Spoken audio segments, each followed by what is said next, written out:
Okay, so we're going to start with control. Holy shit, I'm lighting a candle. So I like to use this candle because it's easier to get into here without using a hand lighter, because those are fucking annoying. So candles are your best friend. They are a source of light, heat, and life. Fire can be seen as very destructive and very hurtful. But it also brings life. It brings heat, and it brings power to witches, wizards, and whatever you want to call what you do. So, this candle's a wood wick, so you'll hear it flickering and see it flickering a little bit. That's not my magic doing that. Although that's very possible with my kind of aura. So what you want to do is you're going to take your hands and you're going to put them together here, like so. You don't have to do it upright. You can do it like this. A lot of people like to do it like this. And what you need to do is you need to close your eyes, and visualization is the best thing in this part. So you need to visualize a ball between your hands, like there's a ball you just toss or throw at people, or you throw at your little brother way too hard and he just cries. Anyway, you imagine that in your hands. Then you try to push energy from your body into your hands. Now, be careful. The more you do this, the more energy that you're using. And if you have a leak inside of this ball, leak and balls are, a problem with us. That's actually can be you losing energy. And seeing as how magic is based off of life force and power and life, you're in energy. You're actually using up your own life force. If you use too much magical energy, you can die.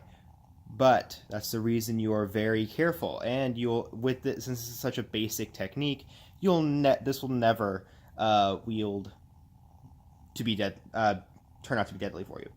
So what you need to do is you need to create that ball. This is called a Psyball. In order to test that it's there, in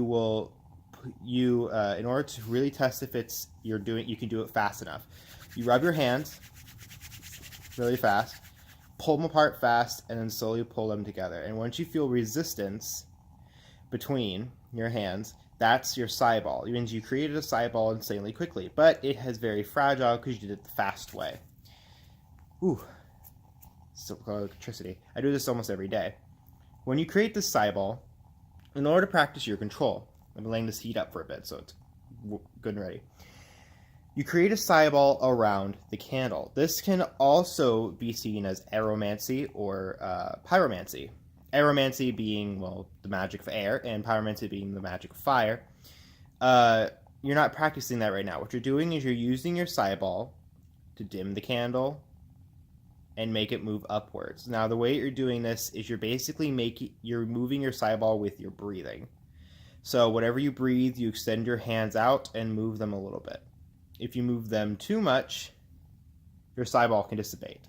If you move them too close to the candle, the fire can eat it, which is why you have to be very controlled. Your movements have to be very controlled. And if they are controlled enough, you can dim the candle.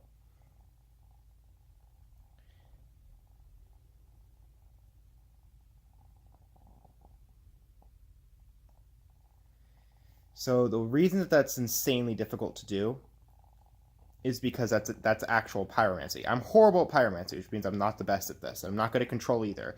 I like using 100% of power real fast, which can be done, but it also is the most dangerous because you can get hurt. It won't physically hurt. It will, but it won't hurt in like a body part. Not like when you stab yourself and then you just like bleeding everywhere and you hurt from that one place.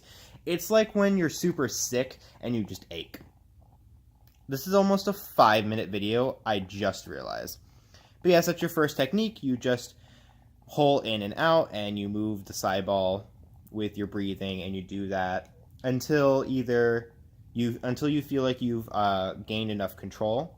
This is just an exercise you should do every once in a while. You can do it without the fire, but when you do it without the fire, you actually have to create what's called key fire. You'll see the candle's is brighter now that we're not suffocating it. It's also really annoying when it's crackling. But anyway, 5 minutes. We're going to do this real fast. You have to create your own key fire. Now, key fire is life fire. Key is your life force. Its key is also shown in shows like Dragon Ball Z, stuff like that. They actually got that from religions and powerful magic because ki is actually QI, not KI. KI and QI are the same, but QI is how it's properly spelled, and it's just your life force. So a ki flame is a flame made from life. So you basically have to imagine a spark, and you have to keep sparking it. And the way in that Psyball, and you'll know it because you'll actually feel heat between your hands. When you feel heat between your hands, you know the fire has started. You then can practice your Psyball. This is easy to do from anywhere, and the second you dissipate, the fire will lose the ability to drain the energy from you because you're releasing it, making it go out. So there's no worry about getting stuck with a fire just on. You can't just put it out. You'll always be able to put it out unless you cast it onto something. If it touches something, not your hands, it will always stay between your hands with the key ball, so it's not that dangerous. But say you were to have like something right here and it touches that, it'll light on that, and the only way to put that out is by blowing on it and making the heat dissipate. Once the heat dissipates, the fire goes out, it has no more energy to take, and you won't be dying.